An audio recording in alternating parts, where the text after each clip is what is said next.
powerful engines are agriculture, MSME, investments, and exports. The fuel, our reforms, our guiding spirit, inclusivity, and the destination, Vikasit Bharat. This budget aims to initiate transformative reforms across 6 domains.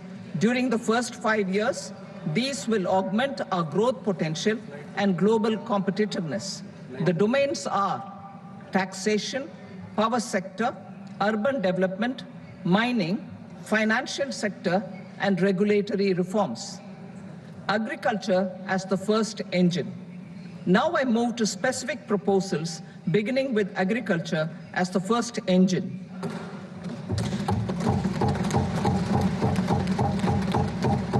Prime Minister Dhan Dhanya Krishi Yojana, developing agri-districts program.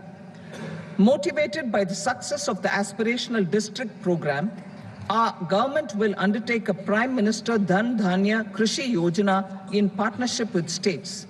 Through the convergence of existing schemes and specialized measures, the program will cover 100 districts with low productivity, moderate crop intensity, and below average credit parameters.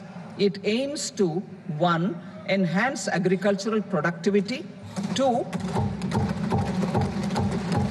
Adopt crop diversification and sustainable agricultural practices, 3. Augment post-harvest storage at the panchayat and block level, 4. Improve irrigation facilities, and 5. Facilitate availability of long-term and short-term credit. This program is likely to help 1.7 crore farmers. Building rural prosperity and resilience.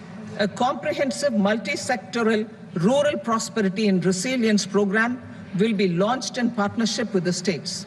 This will address underemployment in agriculture through skilling, investment, technology, and invigorating the rural economy. The goal is to generate ample opportunities in rural areas so that migration is an option but not a necessity. The program will focus on rural women, young farmers, rural youth, marginal and small farmers, and landless families. The details are in Annexure A. Domestic best practices will be incorporated, and appropriate technical and financial assistance will be sought from multilateral development banks. In phase 1, 100 developing agri-districts will be covered. Atmanirbharta in pulses. Our government is implementing the National Mission for Edible Oil Seed for achieving Atmanirbharta in edible oils. Our farmers have the capability to grow enough for our needs and more. 10 years ago, we made concerted efforts and succeeded in achieving near self-sufficiency in pulses. Farmers responded to the need by increasing the cultivated area by 50%, and government arranged for procurement and remunerative prices. Since then, with rising incomes and better affordability, our consumption of pulses has increased significantly. Our government will now launch a 6-year mission for Atmanirbharta in pulses with a special focus on Tuar, Urad, and Masoor. Details are in Annexure B. Central agencies such as NAFED and NCCF will be ready to procure these 3 pulses as much as offered during the next 4 years from farmers who register with these agencies and enter into agreements. Comprehensive program for vegetables and fruits. It is encouraging that our people's needs. It is a sign of a society becoming healthier. With rising income levels, the consumption of vegetables, fruits, and Shri Anna is increasing significantly. A comprehensive program to promote production, efficient supplies, processing, and remunerative prices for farmers will be launched in partnership with the states. Appropriate institutional mechanisms for implementation and participation of farmer producer organizations and cooperatives will be set up. Makhana Board in Bihar.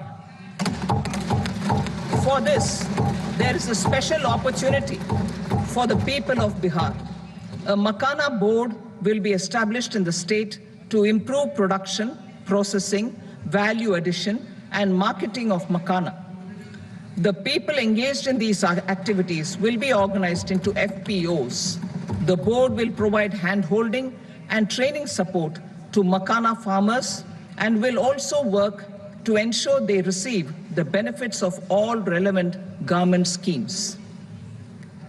A national mission on high-yielding seeds will be launched, aimed at 1. Strengthening research ecosystem, 2. Targeted development and propagation of seeds with high yield, pest resistance, and climate resilience, and 3. Commercial availability of more than 100 seed varieties released since July 2024. India ranks second largest globally in fish production and aquaculture. Seafood exports are valued at 60,000 crore rupees. To unlock the untapped potential of the marine sector, our government will bring in an enabling framework for sustainable harnessing of fisheries from Indian exclusive economic zone and high seas, with a special focus on the Andaman and Nicobar and Lakshadweep Islands. For the benefit of lakhs of cotton growing farmers, I am pleased to announce a mission for cotton productivity. This 5-year mission will facilitate significant improvements in productivity and sustainability of cotton farming and promote extra long staple cotton varieties. The best of science and technology support will be provided to farmers. Aligned with our integrated 5F vision for the textile sector, this will help in increasing incomes of the farmers and ensure a steady supply of quality cotton for rejuvenating India's traditional textile sector. Kisan credit cards facilitate short-term loans for 7.7 crore farmers, fishermen, and dairy farmers. The loan limit under modified interest subvention scheme will be enhanced from 3 lakh rupees to 5 lakh rupees for loans taken through the KCC. For Atmanirbharta in urea production, our government had reopened 3 dormant urea plants in the eastern region. To further augment urea supply, a plant with annual capacity of 12.7 lakh metric tons will be set up at Namrup in Assam.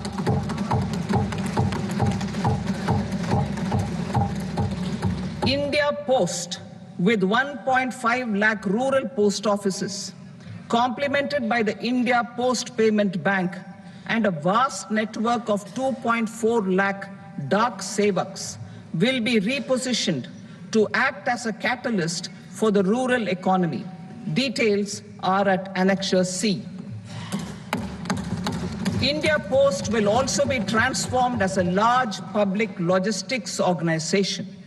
This will meet the rising needs of Vishwakarmas, new entrepreneurs, women, self-help groups, MSMEs, and the large business organizations. Our government will provide support to NCDC for its lending operations for the cooperative sector. MSMEs as the second engine.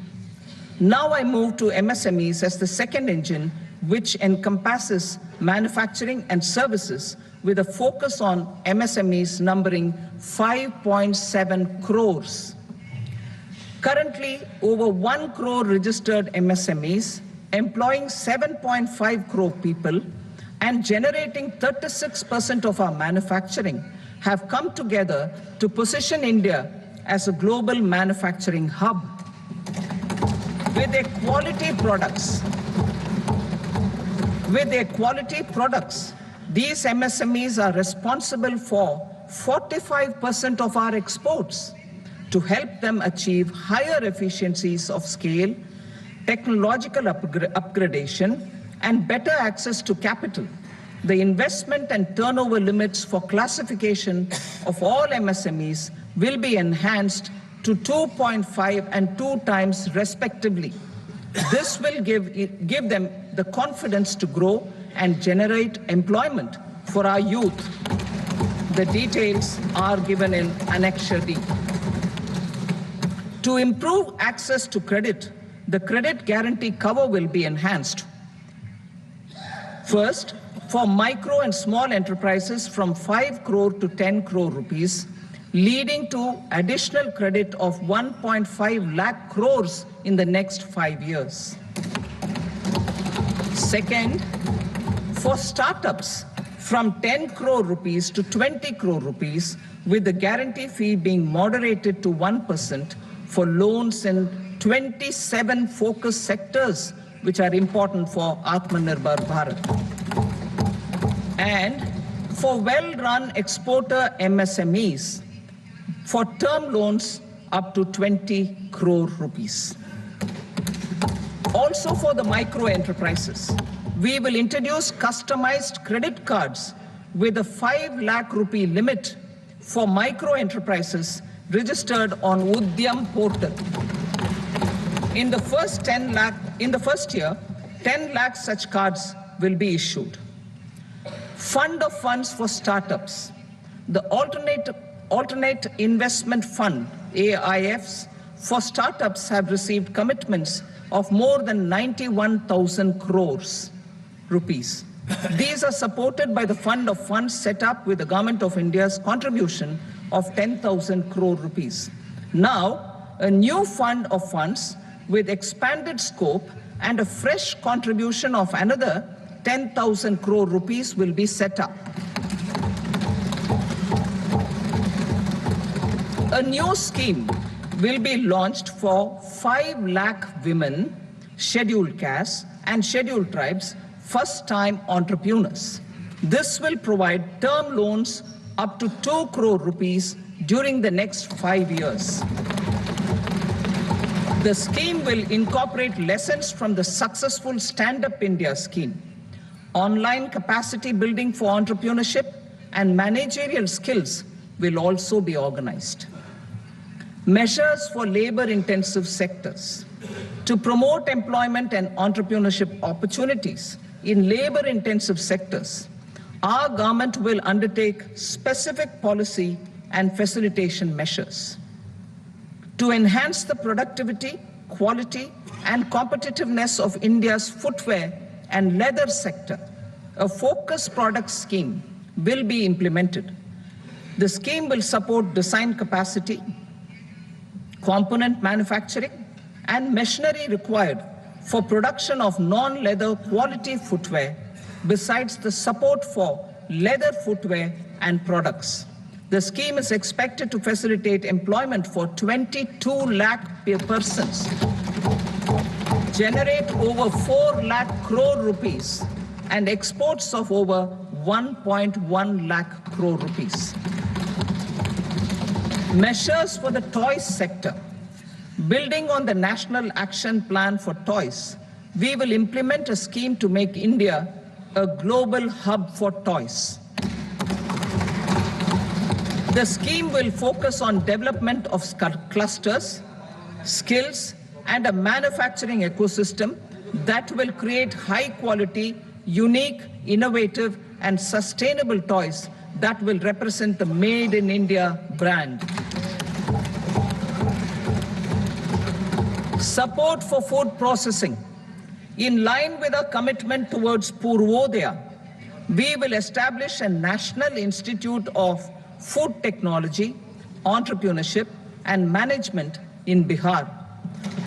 The institute will provide a strong fillip to food processing activities in the entire eastern region. This will result in 1.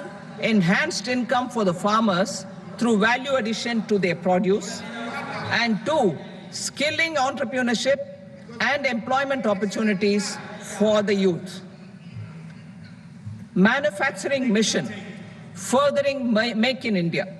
Our government will set up a national manufacturing mission covering small, medium, and large industries for furthering Make in India by providing policy support, execution roadmaps, governance, and monitoring framework for central ministries and states. Details are in Annexure E.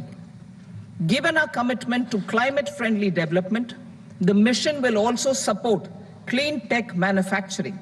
This will aim to improve domestic value addition and build our ecosystem for solar PV cells, EV batteries, motors and controllers, electrolyzers, wind turbines, very high voltage transmission equipment, and grid-scale batteries. Investment as the third engine. Now I move to investment as the third engine, which encompasses investing in people, investing in the economy, and investing in innovation. Investing in people. Saksham Anganwadi and Poshan 2.0.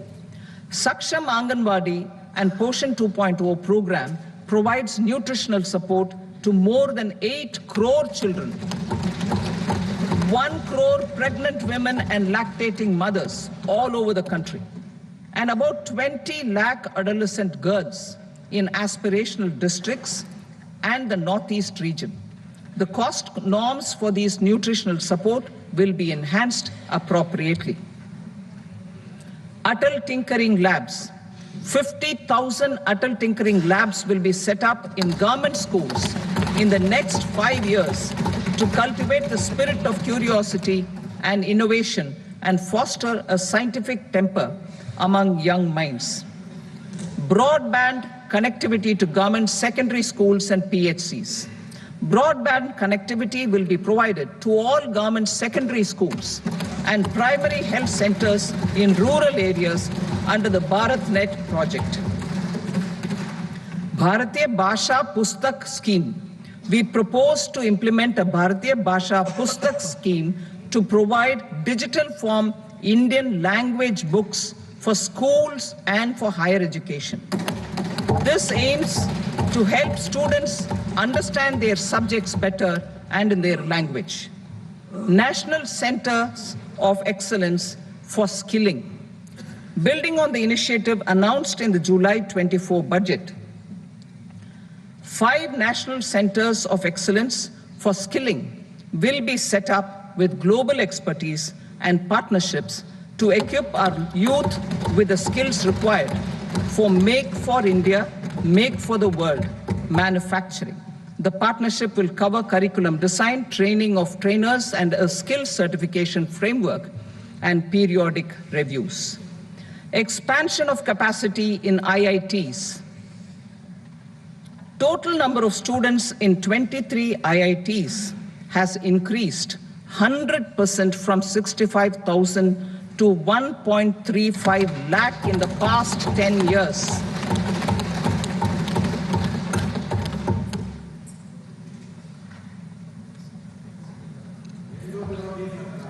Additional infrastructure will be created in the 5 IITs started after 2014 to facilitate education for 6,500 more students. Hostel and other infrastructure capacity at IIT Patna will also be expanded.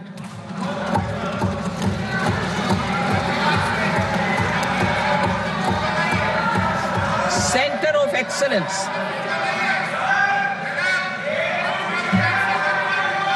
Center of Excellence in AI for Education. I had announced 3 centers of excellence in artificial intelligence for agriculture, health, and sustainable cities in 2023. Now a center of excellence in artificial intelligence for education will be set up with a total outlay of 500 crores. Expansion of medical education. Our government has added almost 1.1 lakh undergraduate and postgraduate medical education seats in 10 years, an increase of 130%. In the next year, 10,000 additional seats will be added in medical colleges and hospitals towards the goal of adding 75,000 seats in the next 5 years. Daycare cancer centers in all district hospitals. Our government will facilitate setting up of daycare cancer centers in all district hospitals in the next 3 years. 200 centers will be established in 25-26 itself. Strengthening urban livelihoods. Our government has been giving priority to assisting urban poor and vulnerable groups. A scheme for socio-economic upliftment of urban workers will be implemented to help them improve their incomes, have sustainable livelihoods, and a better quality of life. PM Swanidhi scheme has benefited more than 68 lakh street vendors, giving them respite from high-interest informal sector loans. Building on this success, the scheme will be revamped with enhanced loans from banks, UPI-linked credit cards with 30,000 rupees limit, and capacity building support. Social Security Scheme for welfare of online platform workers. Gig workers of online platforms provide great dynamism to the new age services economy. Recognizing their contribution, our government will arrange for their identity cards and registration on the e-Shram portal. They will be provided health care under PM Jan Arogya Yojana. This measure is likely to assist nearly 1 crore gig workers.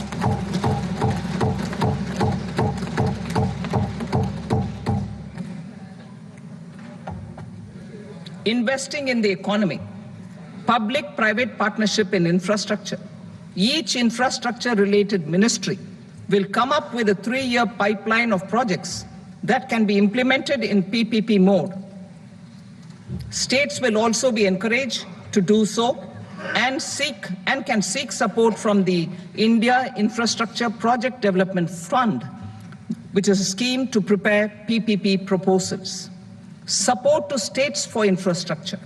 An outlay of 1.5 lakh crore is proposed for the 50-year interest-free loans to states for capital expenditure and incentives for reforms.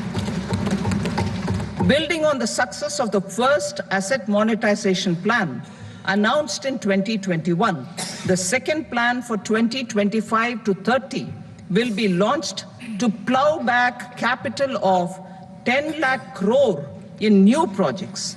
Regulatory and fiscal measures will be fine-tuned to support the plan. Jal Jeevan Mission. Since 2019, 15 crore households representing 80% of India's rural population have been provided access to portable tap water connections. To achieve 100% coverage, I am pleased to announce the extension of this mission until 2028 with an enhanced total outlay. The mission's focus will be on the quality of infrastructure and O&M of rural piped water supply schemes through Jan Bhagidari. A separate MOU or separate MOUs will be signed with the states and union territories to ensure sustainability and citizen-centric water services delivery. Urban sector reforms. Building on the July budget proposals, urban sector reforms related to governance, municipal services, urban land and planning will be incentivized. Urban Challenge Fund.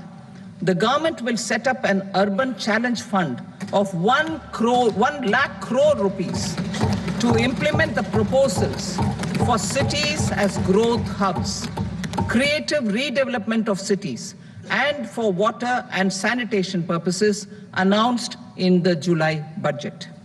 This fund will finance up to 25% of the cost of bankable projects, with a stipulation that at least 50% of the cost is funded from bonds, bank loans, and PPPs. An allocation of 10,000 crore is proposed in 2025-26. Power sector reforms. We will incentivize electricity distribution reforms and augmentation of intra-state transmission capacity by states. This will improve financial health and capacity of electricity companies.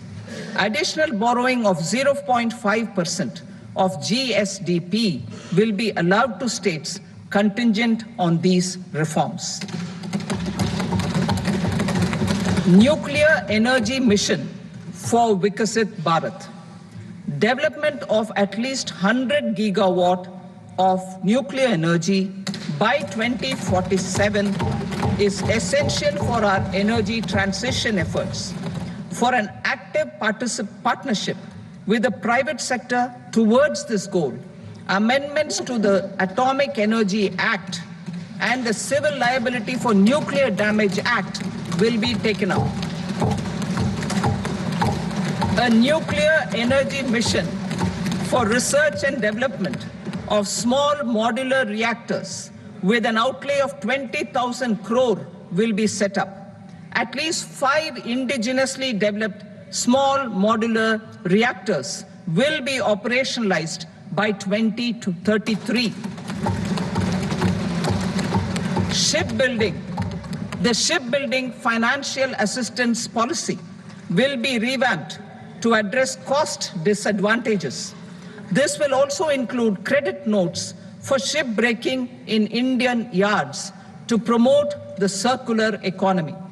Large ships above a specified size will be included in the infrastructure harmonized master list.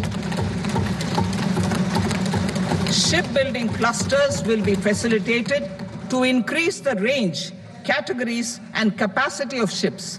This will include additional infrastructure, facilities, skilling, and technology to develop the entire ecosystem. Maritime Development Fund.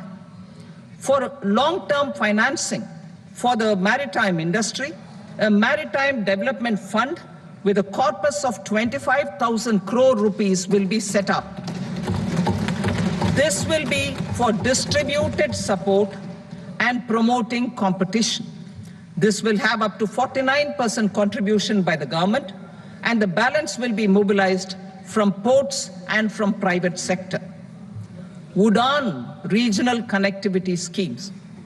UDAN has enabled 1.5 crore middle-class people to meet their aspirations for speedier travel.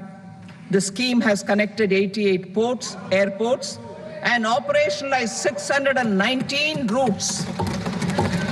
Inspired by that success, a modified UDAN scheme will be launched to enhance regional connectivity to 120 new destinations and carry 4 crore passengers in the next 10 years. 4 crore additional passengers in the next 10 years. The scheme will also support helipads and smaller airports in hilly, aspirational, and northeast regional districts. Greenfield airports will be facilitated in Bihar to meet the future needs of the state. These will be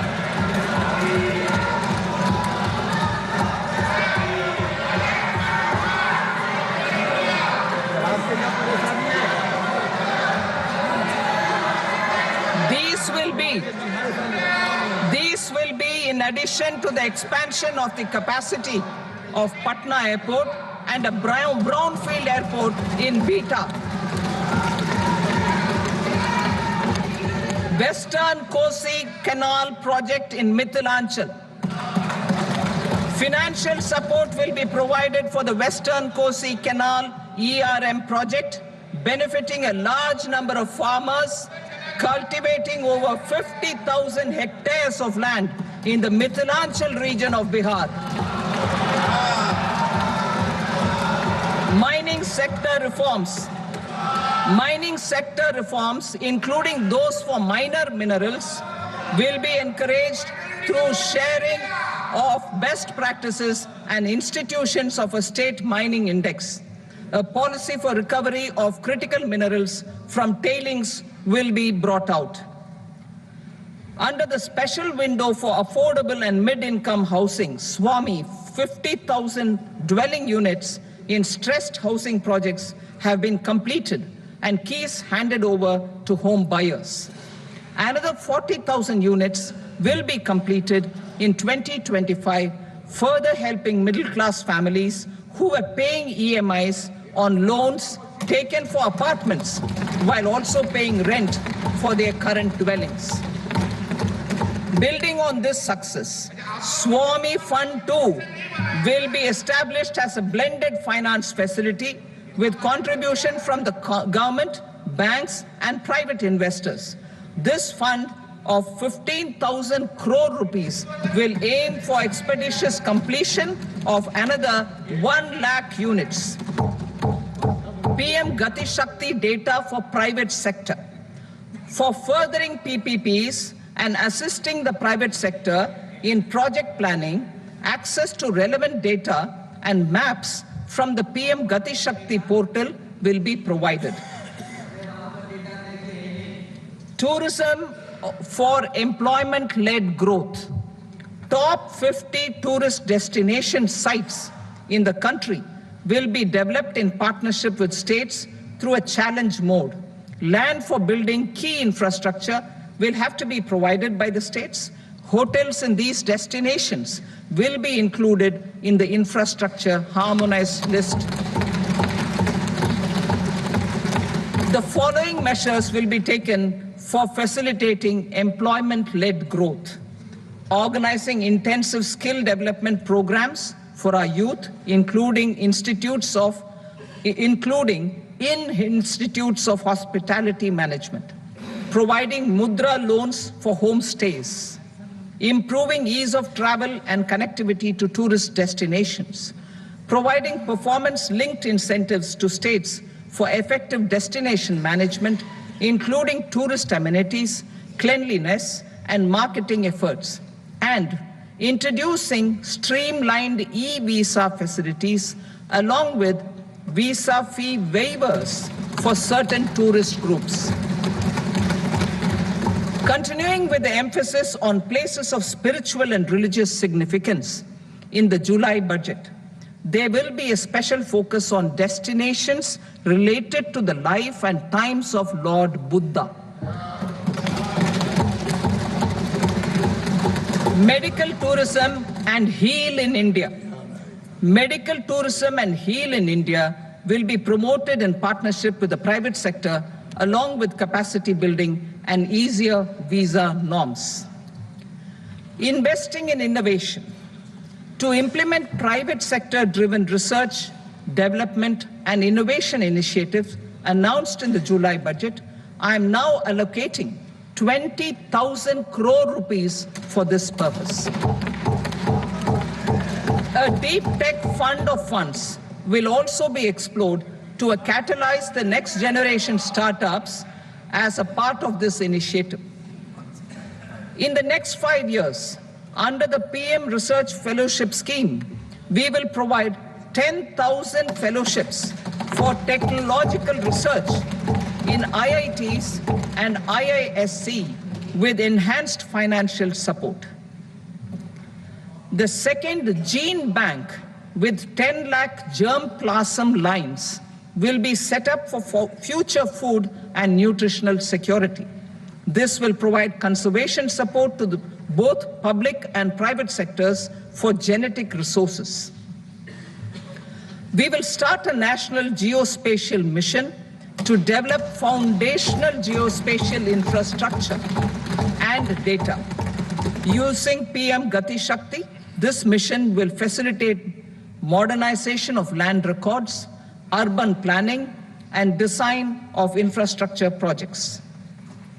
a Gyan Bharatam mission for survey, documentation, and conservation of our manuscript heritage with academic institutions, museums, libraries, and private collectors will be undertaken to cover more than 1 crore manuscripts.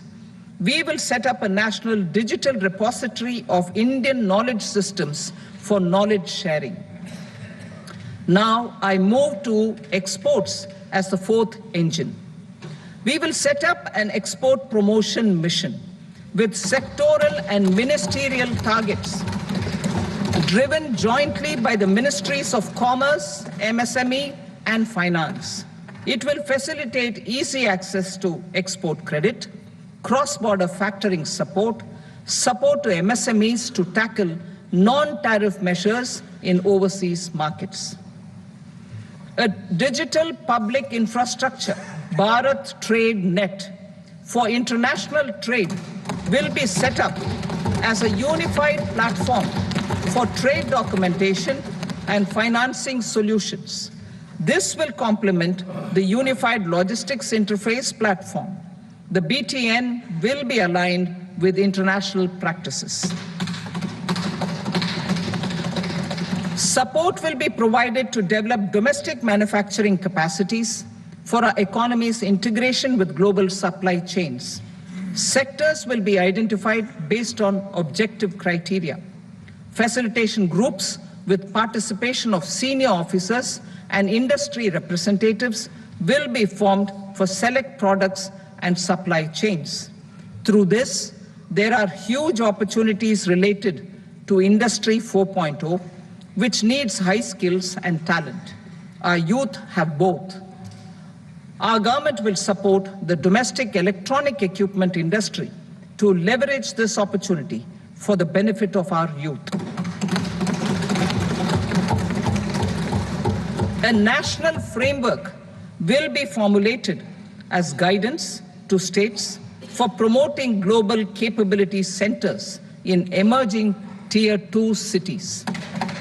This will suggest measures for enhancing availability of talent and infrastructure, building bylaw reforms, and mechanisms for collaboration with industry. Our government will facilitate upgradation of infrastructure and warehousing for air cargo, including high-value perishable horticultural produce. Cargo screening and customs protocol will be streamlined and made user-friendly. Reforms as the fuel. Over the past 10 years, our government has implemented several reforms for convenience of taxpayers, such as faceless assessment, 2, taxpayer charter, 3, faster returns, 4, almost 99% returns being on self-assessment, and 5, Vivad Se Vishwas scheme.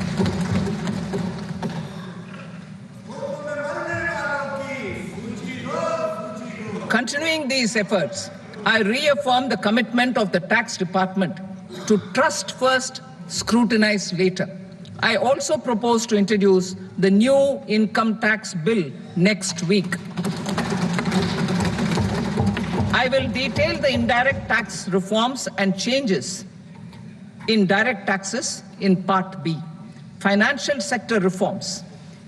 The FDI limit for the insurance sector will be raised from 74 to 100%. This enhanced limit will be available for those companies which invest the entire premium in India. The current guardrails and conditionalities associated with foreign investment will be reviewed and simplified. The services of India Post Payment Bank will be deepened and expanded in rural areas. NABFID will set up a partial credit enhancement facility for corporate bonds for infrastructure. Public sector banks will develop Grameen Credit Score framework to serve the credit needs of SHG members and people in rural areas. A forum for regulatory coordination and development of pension products will be set up. To implement the earlier announcement on simplifying the KYC processes, the revamped Central KYC Registry will be rolled out in 2025. We will also implement a streamlined system for periodic updating. Requirements and procedures for speedy approval of company mergers will be rationalized. The scope for fast-track mergers will also be widened and the process made simpler. As proposed in the interim budget, we signed bilateral investment treaties with 2 countries in 2024 to encourage sustained foreign investment, and in the spirit of First Develop India, the current model BIT will be revamped and made more investor-friendly. In the last 10 years, in several aspects, including financial and non-financial, our government has demonstrated a steadfast commitment to ease of doing business. We are determined to ensure that our regulations must keep up with technological innovations and global policy developments. A light-touch regulatory framework based on principles and trust will unleash productivity and employment. Through this framework, we will update regulations that were made under old laws. To develop this modern, flexible, people-friendly, and trust-based regulatory framework appropriate for the 21st century, I propose 4 specific measures. A high-level committee for regulatory reforms will be set up for a review of all non-financial sector regulations, certifications, licenses, and permissions. The committee will be expected to make recommendations within a year. The objective is to strengthen trust-based economic governance and take transformational measures to enhance ease of doing business, especially in matters of inspection and compliances. States will be encouraged to join in this endeavor. An investment friendliness index of states will be launched in 2025 to further the spirit of competitive, cooperative federalism. Under the Financial Stability and Development Council, a mechanism will be set up to evaluate impact of the current financial regulations and subsidiary instructions. It will also formulate a framework to enhance their responsiveness and development of the financial sector. In the Jan Vishwas Act 2023, more than 180 legal provisions were decriminalized. Our government will now bring up the Jan Vishwas Bill 2.0 to decriminalize more than 100 provisions in various laws. I now move to fiscal policy. In the July budget, I had committed to staying the course for fiscal consolidation. Our endeavor will be to keep the fiscal deficit each year such that central government debt remains on a declining path as a percentage of the GDP. The roadmap for the next 6 years has been detailed in the FRBM statement. Revised estimates for 2024-25. The revised estimate of the total receipts other than borrowings is 31.47 lakh crore rupees, of which the net tax receipts are 25.57 lakh crore rupees. The revised estimate of the total expenditure is 47.16 lakh crore rupees, of which the capital expenditure is about 10.18 lakh crore rupees. The revised estimate of the fiscal deficit is 4.8% of the GDP. Budget estimates for 25-26. Coming to 25-26, the total receipts other than borrowings and total expenditure are estimated at 34.96 lakh crore rupees and 50.65 lakh crore rupees respectively. The net tax receipts are estimated at 28.37 lakh crore rupees. The fiscal deficit is estimated to be 4.4% of GDP. To finance the fiscal deficit, the net market borrowings from dated securities are estimated at 11.54 lakh crore. The balance financing is expected to come from small savings and other sources. The gross market borrowings are estimated at 14.82 lakh crore rupees. I will now move to Part B. Indirect taxes. My proposals relating to customs aim to rationalize tariff structure and address duty inversion. These will also support domestic manufacturing and value addition, promote exports, facilitate trade, and provide relief to common people. Rationalization of customs tariff structure for industrial goods. As a part of comprehensive review of customs rate structure announced in July 2024 budget, I propose to, 1, remove 7 tariff rates. This is over and above the 7 tariff rates removed in 23-24 budget. After this, there will be only 8 remaining tariff rates, including 0 rate. 2, apply appropriate cess to broadly maintain effective duty incidence, except on a few items where such incidence will reduce marginally. 3, levy not more than 1 cess or surcharge. Therefore, I propose to exempt social welfare surcharge on 82 tariff lines that are subject to a cess. I shall now take up sector-specific proposals. To provide relief to patients, particularly those suffering from cancer, rare diseases, and other severe chronic diseases, I propose to add 36 life-saving drugs and medicines to the list of medicines fully exempted from basic custom duty.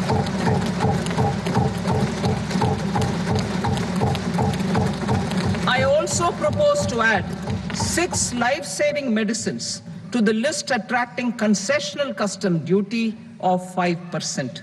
Full exemption and concessional duty will also respectively apply on the bulk drugs for manufacture of the above. Specified drugs and medicines under patient assistance programs run by the pharmaceutical companies are fully exempt from BCD, provided the medicines are supplied free of cost to the patients. I propose to add 37 more medicines along with 13 new patient assistance programs. Support to domestic manufacturing and value addition. Critical minerals. In the July 2024 budget, I had fully exempted BCD on 25 critical minerals that are not domestically available.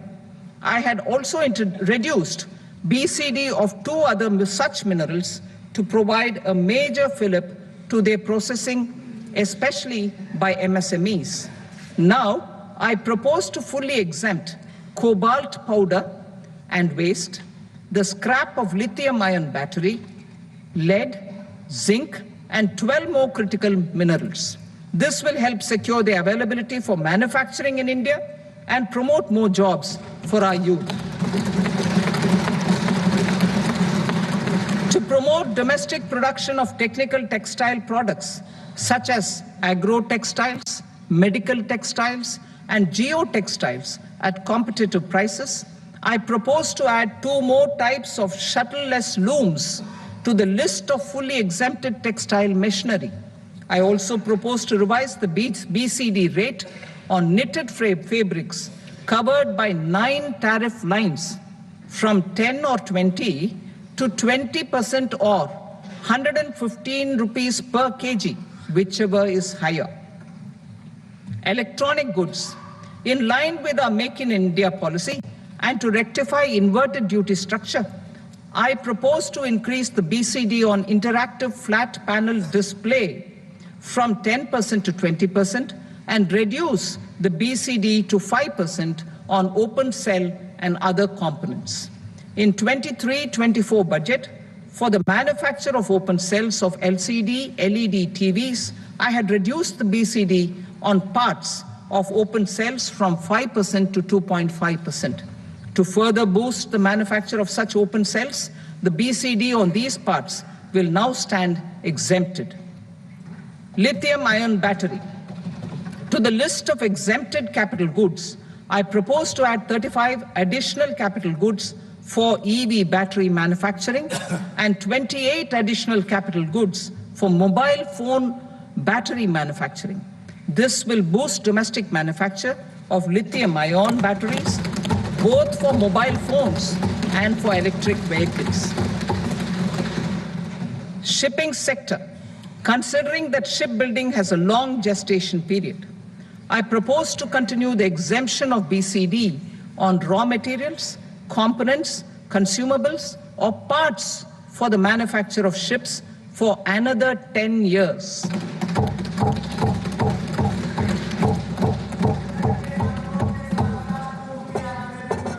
I also propose the same dispensation for shipbreaking to make it more competitive.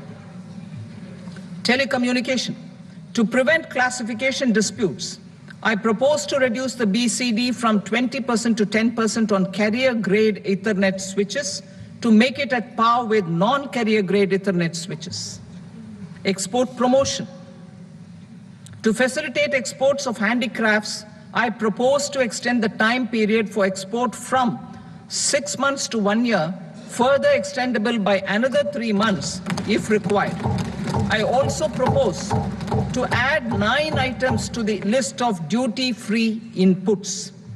Leather sector.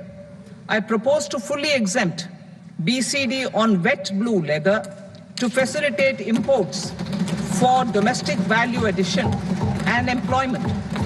I also propose to exempt crust leather from 20% export duty to facilitate exports by small tanners. Marine products. To enhance India's competitiveness in the global seafood market, I propose to reduce BCD from 30% to 5% on frozen fish paste, surimi, for manufacture and export of its analog products. I also propose to reduce BCD from 15% to 5% on fish hydrolysates for manufacture of fish and shrimp feed. In July 2024 budget, to promote development of domestic MROs for aircraft and ships, I had extended the time limit for export of foreign origin goods that were imported for repairs from 6 months to 1 year and further extendable by 1 year. I now propose to extend the same dispensation for railway goods. Time limit for provisional assessment. Presently, the Customs Act 1962 does not provide any time limit to finalize provisional assessments, leading to uncertainty and cost to trade. As a measure of promoting ease of doing business, I propose to fix a time limit of 2 years, extendable by a year, for finalizing the provisional assessment. I propose to introduce a new provision that will enable importers or exporters, after clearance of goods, to voluntarily declare material facts and pay duty with interest but without penalty. This will incentivize voluntary compliance. However, this will not apply in cases where department has already initiated audit or investigation proceedings. For industry to better plan their imports, I propose to extend the time limit for the end use of imported inputs in the relevant rules from 6 months to 1 year. This will provide operational flexibility in view of cost and uncertainty of supply. Further, such importers will now have to file only quarterly statements instead of a monthly statement.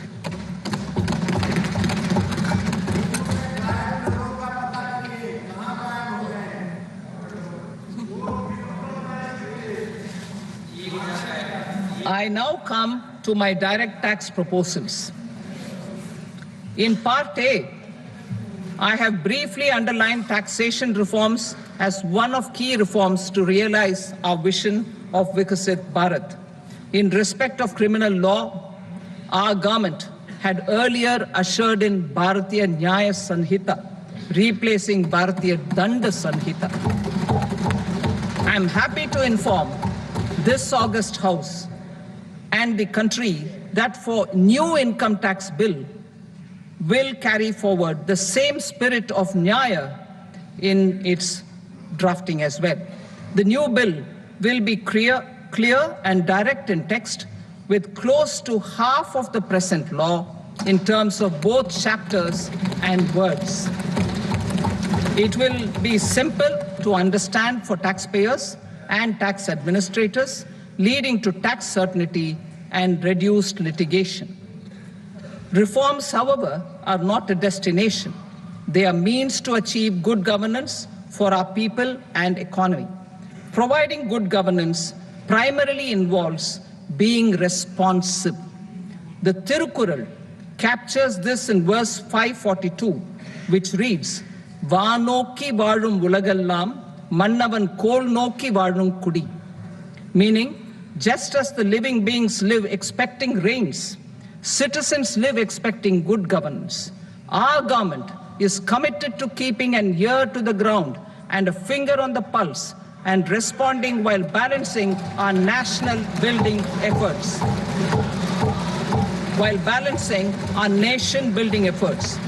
The following measures will detail just how our government will, under the guidance of PM Modi, has taken steps to understand and address.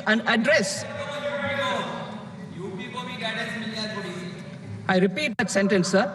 The following measures will detail just how our government, under the guidance of PM Modi, has taken steps to understand and address the needs voiced by our citizens.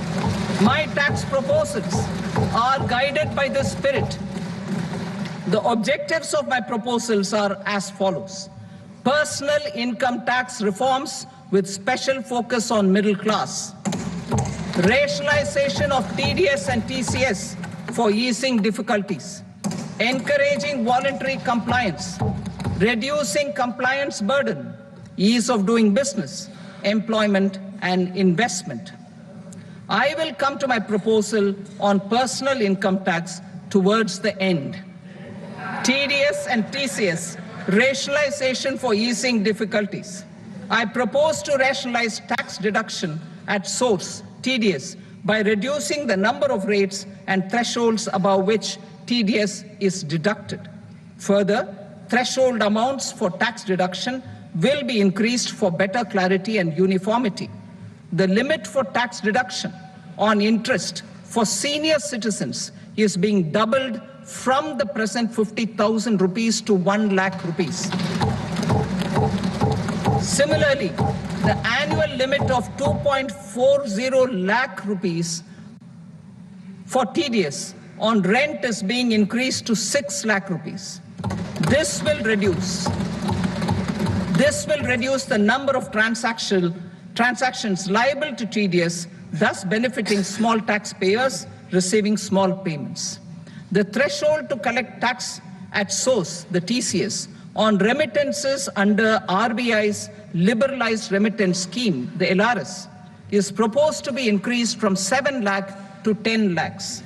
I also propose to remove TCS on remittances for education purposes, where such remittances is out of a loan taken from a specified financial institution. Both TDS and TCS are being applied on any transaction related to sale of goods. To prevent such compliance difficulties, I propose to omit the TCS. I also propose that the provisions of the higher TDS deduction will now apply only in non-PAN cases. In July 2024, the delay for payment of TDS up to the due date of filing statement was decriminalized. I propose to provide the same relaxation to TCS provisions as well. The government under the leadership of Prime Minister Modi believes in Sabka Saath, Sabka Vikas, Sabka Vishwas and Sabka Prayas. In line with this, we brought in updated return facility in 2022 for voluntary compliance by taxpayers who had omitted to report their correct income. Our trust in taxpayers was proved right. Nearly 90 lakh taxpayers voluntarily updated their incomes by paying additional tax. Taking this trust further, I now propose to extend the time limit to file updated returns for any assessment year from the current limit of 2 years to 4 years. I propose to reduce the compliance burden for small charitable trusts and institutions by increasing their period of registration from 5 years to 10 years. It is also proposed that disproportionate consequences do not arise for minor defaults such as incomplete applications filed by charitable entities. Presently, taxpayers can claim the annual value of self-occupied properties as nil only on the fulfillment of certain conditions. Considering the difficulties faced by taxpayers, it is proposed to allow the benefit of 2 such self-occupied properties without any condition. To streamline the process of transfer pricing and to provide an alternative to yearly examination, I propose to introduce a scheme for determining arm's length price of international transaction for a block period of 3 years. This will be in line with global best practices. With a view to reduce litigation and provide certainty in international taxation, the scope of safe harbor rules is being expanded. A number of senior and very senior citizens have very old national savings schemes accounts. As interest is no longer payable on such accounts, I propose to exempt withdrawals made from NSS by individuals on or after 29th August 2024. I am also proposing to allow similar treatment to NPS Vatsalya accounts as is available to normal NPS accounts subject to overall limits. In my speech in July 2024, I had promised that all processes, including giving effect to appellate orders, shall be digitalized and made paperless over the next 2 years. So I'm happy to announce that digitalization is being made operational now. In July 2024, we brought in the Vivad Se Vishwas scheme to resolve income tax disputes pending in appeal. The scheme has received a great response, with nearly 33,000 taxpayers having availed of the scheme to settle their disputes. I have a few proposals to promote investment and employment. It is proposed to provide a presumptive taxation regime for non-residents who provide services to a resident company that is establishing or operating an electronics manufacturing facility. I further propose to introduce a safe harbor for tax certainty for non-residents who store components for supply to specified electronics manufacturing units. Presently, the tonnage tax scheme is available only to sea-going ships. The benefits of existing tonnage tax scheme are proposed to be extended to inland vessels registered under the Indian Vessels Act 2021 to promote inland water transport in the country. Extension for incorporation of startups. We continue to support the Indian startup ecosystem. I propose to extend the period of incorporation by 5 years to allow the benefit available to startups which are incorporated before 1/4/2030. In order to attract and promote additional activities in the IFSC, I am inter alia proposing specific benefits to ship leasing units, insurance offices, and treasury centers of global companies which are set up in IFSC. Further, to claim benefits, the cutoff date for commencement in IFSC has also been extended by 5 years to 31/3/2030. Category 1 and Category 2 AIFs are undertaking investments in infrastructure and other such sectors. I propose to provide certainty of taxation to these entities on the gains from securities, to promote funding from sovereign wealth funds and pension funds to the infrastructure sector. I propose to extend the date of making an investment by 5 more years up to 31st March 2030.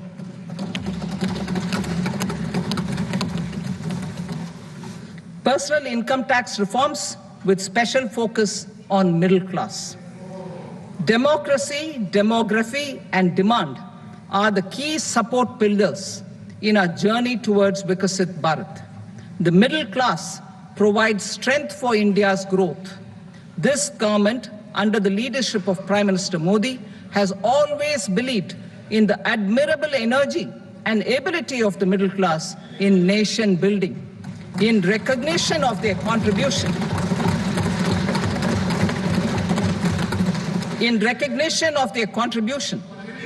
we have periodically reduced their tax burden.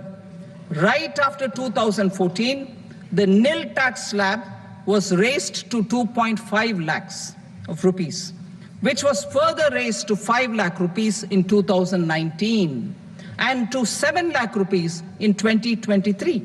This is reflective of our government's trust on the middle class taxpayers. I am now happy to announce that there will be no income tax payable up to income of 12 lakh rupees.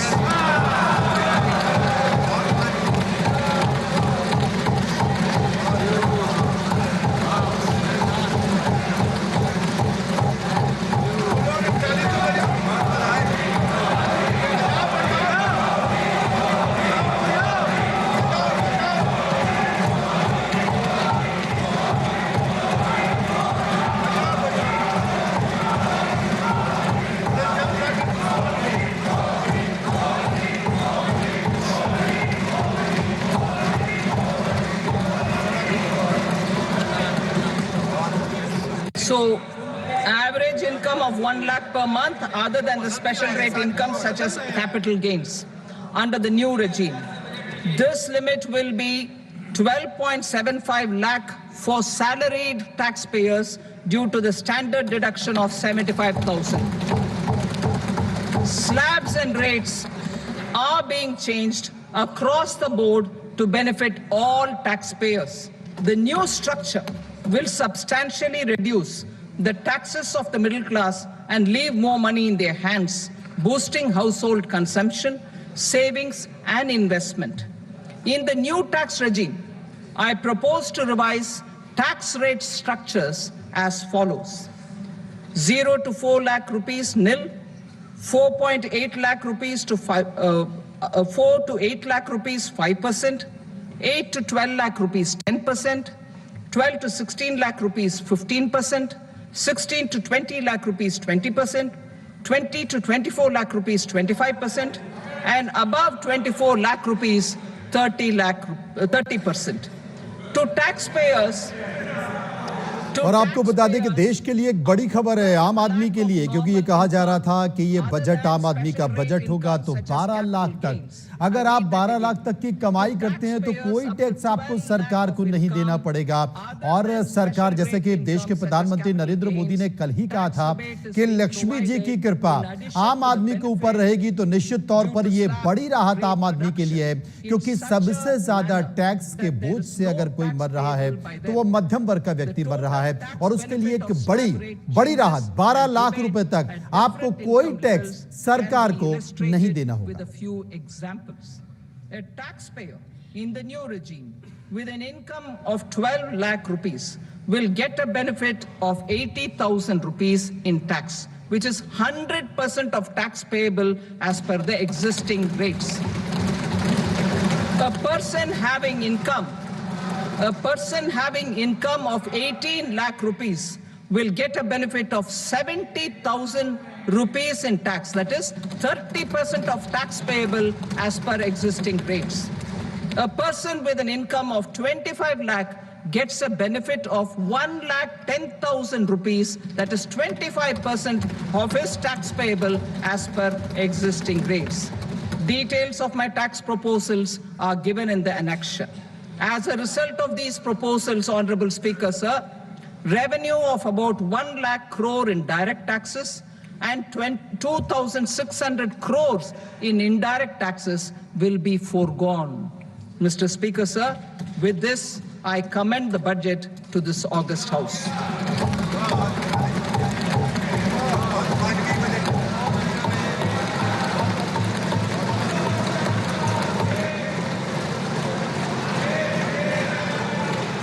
Item number 2, Srimati Nirmala Sitharaman. Sir, with your permission, I rise to lay on the table the following statements under Section 3(1) of the Fiscal Responsibility and Budget Management Act 2003. Medium-term fiscal policy cum fiscal policy strategy statement and macroeconomic framework statement. Item number 3, Srimati Nirmala Sitharaman.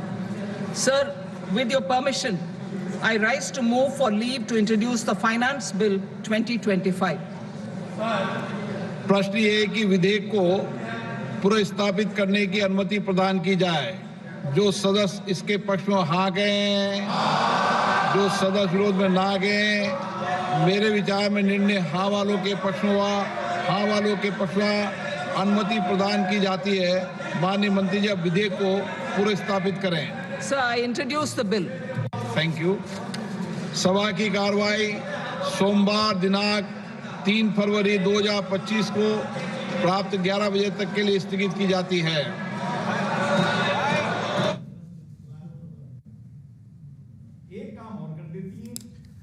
और आपको बता दें कि इस निर्मला सीतारमण जो कि budget पेश कर रही थी, ये उनका 8वां बजट है। और इस बजट की जो बड़ी बातें हैं, आपको बता दें कि आम आदमी के लिए तो जो सबसे बड़ी बात है वो यही है कि उन्हें इनकम टैक्स में छूट मिली है, यानी कि 12 लाख रुपए तक आपको कोई टैक्स नहीं देना पड़ेगा और 12 लाख से 16 लाख तक आपको 15% टैक्स देना पड़ेगा और 16 से 20 लाख तक आपको 20% टैक्स देना पड़ेगा। ये बड़ी बातें हैं बजट की, जो मैं आपको बता दूं, आपके सामने बनी हुई है। 12 लाख रुपए तक कोई टैक्स नहीं है, 12 लाख तक आपको कोई टैक्स नहीं देना और 12 लाख तक की कमाई पर कोई टैक्स आपको नहीं बनता है, ये घोषणा कर दी है। इसके साथ साथ 12 से 16, जी हां, 12 से 16 तक आपको 15% का टैक्स देना पड़ेगा और 16 से 20 से 24 तक आपको 25% तक का टैक्स देना पड़ेगा। ये बड़ी बातें हैं। मैं सीधे चलूंगा, हमारे साथ एक्सपर्ट मौजूद हैं। अंकुर चौधरी साहब जो कि विशेषज्ञ हैं, मैं उनके पास करूंगा। अंकुर चौधरी साहब, बजट आपने सुना, बहुत ज्यादा आर्थिक स्थिति पर फर्क पड़ता है नहीं पड़ता एक अलग विषय है, लेकिन कम से कम आम आदमी के लिए एक अच्छा संकेत केंद्र सरकार के द्वारा कि 12 लाख तक अगर आपकी कमाई है तो आपको कोई टैक्स नहीं देना है। स्लैब की घोषणा कर दी है, क्या कहेंगे इसे लेकर?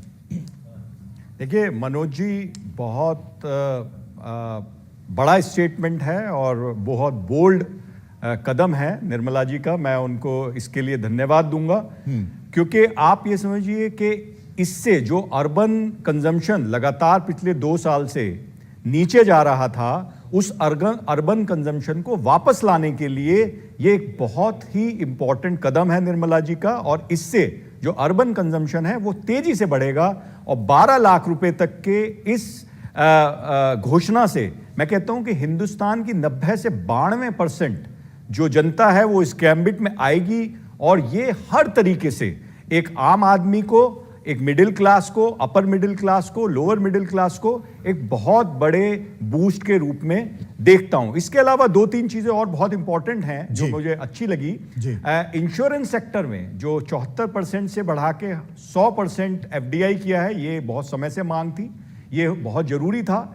इसके अलावा फर्स्ट टाइम एंटरप्रेन्योर्स को और 5 लाख SC ST और वुमेन एंटरप्रेन्योर्स के लिए कोलेटरल फ्री 2 करोड़ रुपए तक के जो लोन के लिए, बिजनेस के लोन के लिए घोषणा करी है, वो बहुत ज़्यादा बूस्ट करेगी MSME सेक्टर को और न्यू एम्प्लॉयमेंट जनरेशन के लिए। और अभी थोड़ी डिटेल्स और आनी बाकी हैं, बट 12 लाख तक का जो टैक्स छूट है वो एक बहुत बोल्ड और बहुत ही सराहनीय कदम है। मुझे लगता है कि शायद ये वो वर्ग है, क्योंकि हर राजनीतिक पार्टी और हर सरकार की ये कोशिश होती है कि जो मध्यम व्यक्ति है, जो मध्यम वर्गीय है, उस पर कम से कम ध्यान फोकस किया जाए।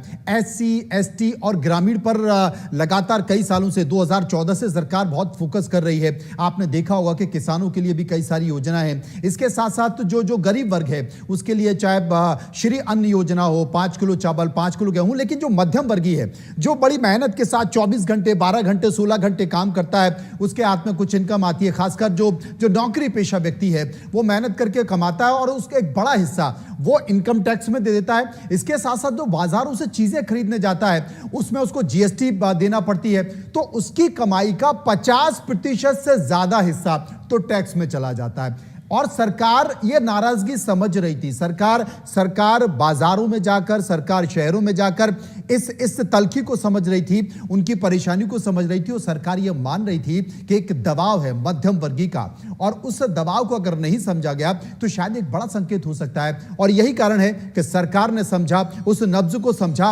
और एक बड़ी राहत देने की कोशिश की। बिल्कुल मनोज जी, देखिए सरकार के पास अलग अलग फोरम से अलग अलग तरीके से फीडबैक जाता है।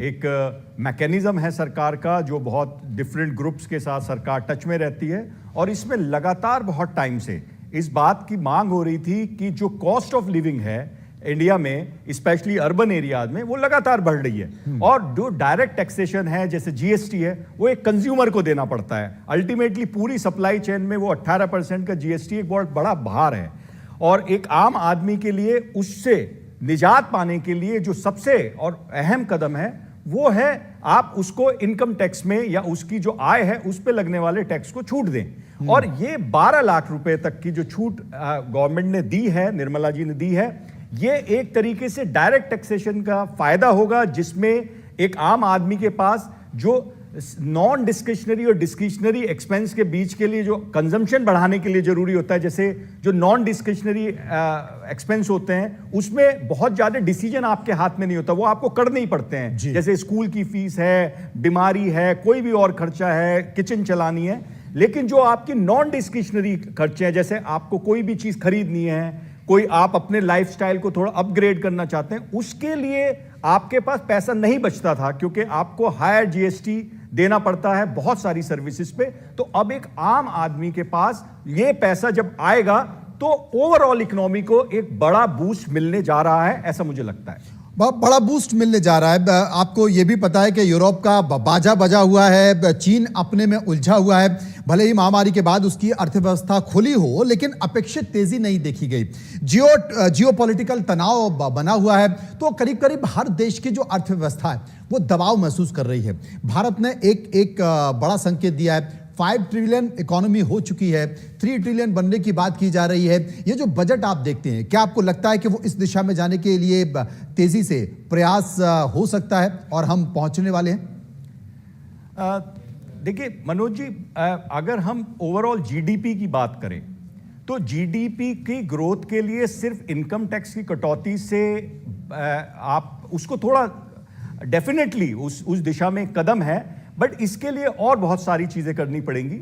सबसे इंपॉर्टेंट जो मैंने आपने प्रोग्राम में कहा था कि जो MSME सेक्टर है, इस MSME सेक्टर को आपको स्ट्रेंथन करना पड़ेगा। इसके लिए लगातार आपको पॉलिसी चेंजेस करने पड़ेंगे। आपको जो क्रेडिट एक्सेस है, देखिए एक MSME की आज की तारीख में सबसे बड़े चैलेंजेस क्या हैं? जो चैलेंजेस हैं उसके लिए क्रेडिट एक्सेस, उसको वर्किंग कैपिटल के लिए लोन चाहिए, उसको टेक्नोलॉजी अपग्रेडेशन के लिए लोन चाहिए। वो लोन के लिए आज एक MSME को भी सेम प्रोसेस से गुजरना पड़ता है जो एक मैच्योर या एस्टेब्लिश प्लेयर को निकलना पड़ता है। आप जब तक सेम लेवल पे MSME को नापेंगे तब तक MSME ग्रो नहीं करेगा। आपको इसके लिए बहुत बड़े परिवर्तन लाने पड़ेंगे। इनके लिए सेपरेट फ्रेमवर्क तैयार करना पड़ेगा। दूसरा, उनके लिए सबसे बड़ी जो चेंज आपको करने पड़ेंगे, मार्केट पेनिट्रेशन। आप समझिए एक बड़ी कंपनी है, वो बड़ी कंपनी के पास मार्केटिंग में पैसा खर्च करने के लिए, टेक्नोलॉजी में पैसा खर्च करने के लिए, मार्केटिंग बिहेवियर को इन्फ्लुएंस करने के लिए बहुत सारे तरीके होते हैं। लेकिन एक छोटी कंपनी जो होती है उसके पास ये तरीके बहुत लिमिटेड अवेलेबल होते हैं। तो इन सारी चीजों के लिए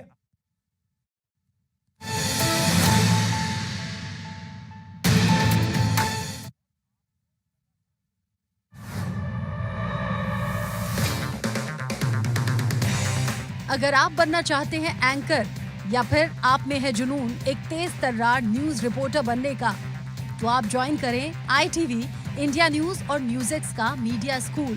ITV next media international school का कोर्स आपको मौका देता है देश के दिग्गज एंकर्स के साथ काम करने का। ITV next media international school में आप बेहद नजदीक से देख पाएंगे किस तरह से ITV नेटवर्क के दिग्गज पत्रकारों की टीम दिन रात खबरों पर काम करती है।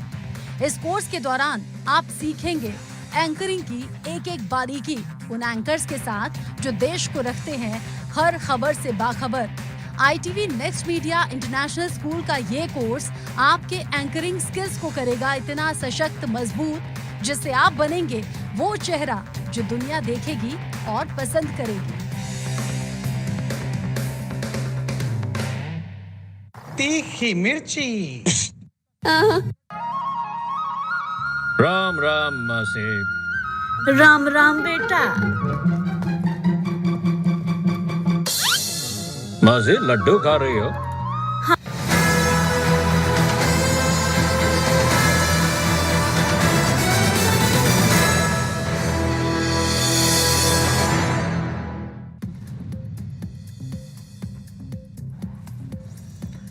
वित्त मंत्री निर्मला सीतारमण ने पेश किया मोदी सरकार का 3.0 का पहला पूर्णकालिक बजट। सबको साथ लेकर चलने और समावेशी विकास पर केंद्रित रहा बजट। किसान क्रेडिट कार्ड के तहत अब किसानों को 5 लाख तक मिलेगा कर्ज। प्रधानमंत्री धन धान्य कृषि योजना का किया ऐलान।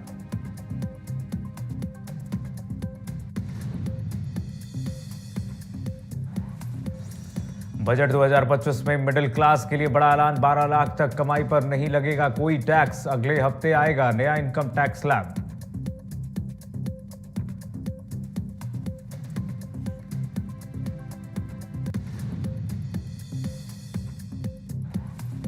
चार दिवसीय जापान दौरे से आज स्वदेश लौट रहे हैं मुख्यमंत्री डॉक्टर मोहन यादव।